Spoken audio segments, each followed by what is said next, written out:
Eh bien, salut Xavier! Eh ben, salut Guilain, bonjour à tous. Bon, dernière étape sur les poireaux.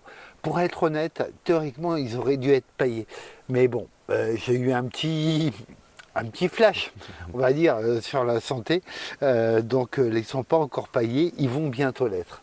Ça y est, tu vas mettre de l'herbe de tonte, c'est ça? Voilà, c'est ça. Et donc là, l'idée, ça va être maintenant de faire le dernier butage. Donc, butage ramené de la terre le long du fût. C'est pas destiné à renforcer l'ancrage, comme ça l'est parfois pour les topinambours par exemple. C'est destiné à priver de photosynthèse la base, et donc elle va blanchir, elle va pas verdir. Donc avoir un fût bien blanc, c'est quand même bien agréable. Alors on a plusieurs outils qui nous permettent de faire ce travail-là. La petite houe est bien. Si on l'a pas, eh ben, la serfouette, tout simplement, ça peut faire office. Et après, moi, ça c'est sentimental. C'est un outil qui était utilisé dans les vignes. Alors, il est super bien, tu vois, pour moi en hauteur. Bonne taille. Voilà, il a un côté un peu parfait. Et donc ce que je vais faire, c'est que je vais ramener. Il s'appelle comment cet outil? Alors, son vrai nom, je ne le connais pas. Nous, on appelait ça une marrette. Une marrette? Ouais. Bon, ça a l'air d'être un vrai nom. Oui.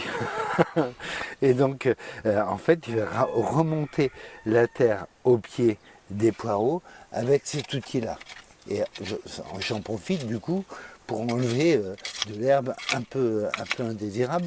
Donc, vous voyez, je monte pas des hauteurs du diable. Voilà, je monte en fait en m'imaginant déjà en cuisine.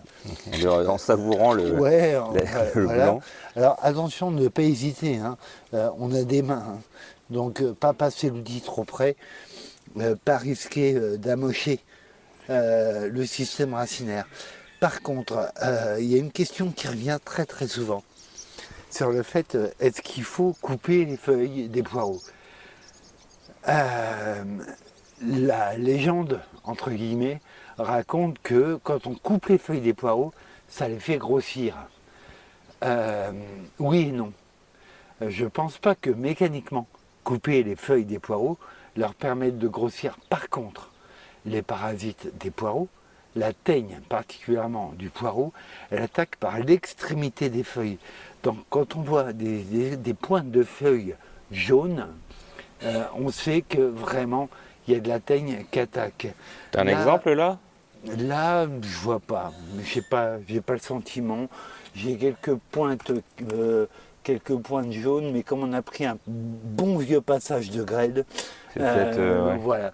Après, ce qu'on sait, c'est qu'on a un deuxième adversaire. Le deuxième adversaire, c'est la mouche mineuse. Donc la mouche mineuse, on va avoir des piqûres de nutrition qui font en ce moment comme des petites taches blanches. Et là, c'est beaucoup plus difficile à déceler. Donc, à la limite, ben oui, couper les feuillages des poireaux, mais les couper à ras. Ça veut dire qu'on va se débarrasser d'éventuelles mineuses qui seraient installées ou qui commenceraient à s'installer et de teigne du poireau qui commencera à venir.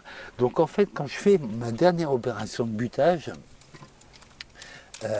j'ai un panier, un sécateur et hop, une coupe bien dégagée près des oreilles. Là, de toute façon, il va repousser, il n'y a pas de problème. Par contre, là, mes feuilles de poireaux, je ne les laisse pas sur place. Je les enlève. Tu les manges, non? Alors, justement, pareil qu'il y a quelqu'un qui a une très très bonne recette. Ah oui, avec, c'est vrai. Mais ouais, avec les oui. jeunes feuilles de poireaux. Donc, je pense qu'on les lui réserve, du coup. Alors, vous voyez, j'hésite pas à être assez rare. Donc, l'opération, moi, c'est de ramener de la terre. Après, ça va être de couvrir, de pailler. Vraiment, le sol ne doit pas être à nu. Et puis, si je m'aperçois qu'il y a des feuilles qui jaunissent, qui flétrissent, que je vois des piqûres de nutrition blanchâtres le long, là, je recouperai encore une fois. J'hésite pas à couper, ça repousse très très bien, très très vite. Et là, c'était il y a combien de temps l'étape d'avant? La plantation, 14 plan- juillet. 14 juillet. Ça, c'est le repère classique. Premier butage 15 jours après. Et puis là, bah, c'est le dernier butage. Dernier butage. Et on met vraiment, là je leur fais vraiment une coupe bien dégagée près des oreilles, en espérant que s'il y a du monde qui s'installe, par exemple, j'aime pas voir des points comme ça. Ça, Ah oui. j'aime pas voir ça. Néanmoins, on a eu un passage de grêle là, tellement violent, on a tellement de, entre guillemets, ch'touilles diverses et variées, que j'arrive pas à être catégorique. Donc, par précaution, oui, je coupe le feuillage des poireaux, et quand je le coupe, je suis même sévère. C'est-à-dire que je descends.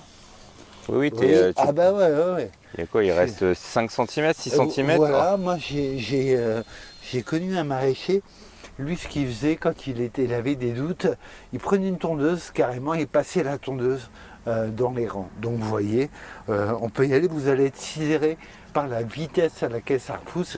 On refera une vidéo très courte sur la repousse, c'est incroyablement rapide. Et là, la récolte, elle est pour quand? Là, bah, je vais pouvoir commencer dans, je sais pas, 3 semaines, un mois, je dirais. Ah, ça aura repoussé dans 3 Ah semaines? ouais, mais c'est dément. Ah ouais. C'est dément. Ouais. Donc là, je sais que je vais avoir du poireau. L'an dernier, je ne l'ai pas fait du tout, de couper. Résultat, j'ai eu des invasions de mouches mineuses. Et on le voit quand c'est vraiment embêtant, il y a le cœur du poireau qui se déforme. Ouais. Et là, j'ai vu que dalle. Voilà, pas de poireau. Oui, l'an ça dernier. s'effiloche là, c'est. Ah oui, on sent vraiment, et puis ça se tortille à Ouais. moitié. Là, c'est pas Ouais, bon c'est du vrai. tout. Ouais, c'est pas bon du Donc tout. bah coupez vos poireaux. Voilà, et puis demander à un bon copain qui a une super recette avec le verre de poireau de vous valoriser cette coupe-là, parce qu'à mon avis, ça vaut vraiment la peine. Bah ça roule. Bah à bientôt alors. À bientôt, puis hâte de goûter. Ouais. hein.